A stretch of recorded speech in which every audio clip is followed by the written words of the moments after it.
السلام علیکم ورحمۃ اللہ وبرکاتہ۔ ناظرین، ہماری زندگی میں مصیبتیں، پریشانیاں، صعوبتیں، آزمائشیں یہ لگی رہتی ہیں۔ کبھی مصیبت، کبھی پریشانی، کبھی مسرت و شادمانی، کبھی خوشی کا ماحول، کبھی غم کا ماحول، یہ ہماری زندگی میں لگا رہتا ہے۔ کبھی ایسا ہوتا ہے کہ مصیبتوں کے پہاڑ ٹوٹ پڑتے ہیں اور کبھی خوشیوں کی بہاریں لگ جایا کرتی ہیں۔ تو مصیبتیں اور پریشانیاں یہ آتی رہتی ہیں، لیکن جو بھی مصیبت اور پریشانیاں آتی ہے وہ دو طرح کی ہوتی ہے۔ ایک تو وہ مصیبت جو اللہ کا عذاب اور قہر بن کر آتی ہے، اور ایک وہ مصیبت جو اللہ کی رحمت بن کر آتی ہے۔ اب مصیبتیں اور پریشانیاں، آزمائشیں یہ دیکھنے میں تو ایک جیسی لگتی ہیں، اس میں ہم فرق کیسے کریں گے کہ یہ اللہ کا عذاب ہے یا اللہ کی رحمت؟ یہ آزمائش اور پریشانی یہ اللہ کا عذاب بن کر آیا ہے یا اللہ کی رحمت بن کر آیا ہے، یہ ہم کیسے واضح کریں گے؟ تو اس کو صرف بندوں کے حال سے پتہ لگایا جا سکتا ہے کہ یہ کون سی پریشانی ہے اور یہ مصیبت اللہ کی رحمت ہے یا اللہ کا عذاب ہے۔ اس کو ہم بندوں کے حال سے واضح کر سکتے ہیں۔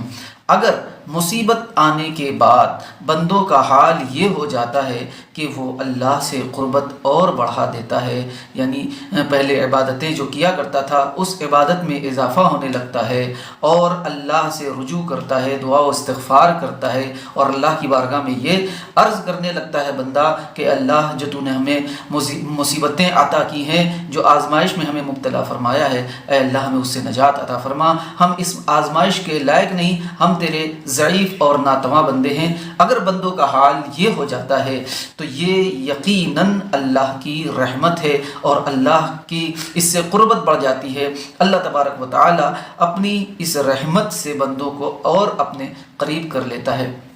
تو یہ آزمائش اور یہ مصیبت اللہ کی رحمت ہوتی ہے، جس میں کہ بندہ اللہ سے اور قربت بڑھا لے، نمازیں اور پڑھنے لگے۔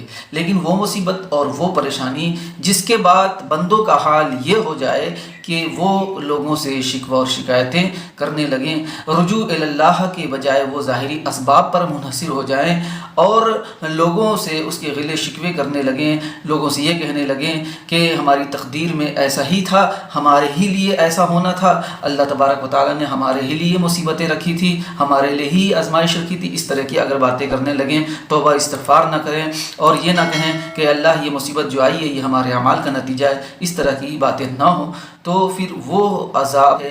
تو مصیبت آنے کے بعد ہمیں رجوع اللہ کرنا چاہیے، توبہ استغفار کرنا چاہیے، اللہ سے قربتیں اور بڑھا دینے چاہیے۔ اللہ تبارک و تعالی ہم سب کو مصیبتوں اور پریشانیوں سے محفوظ فرمائے اور مصیبتوں میں اپنی طرف رجوع کی توفیق عطا فرمائے۔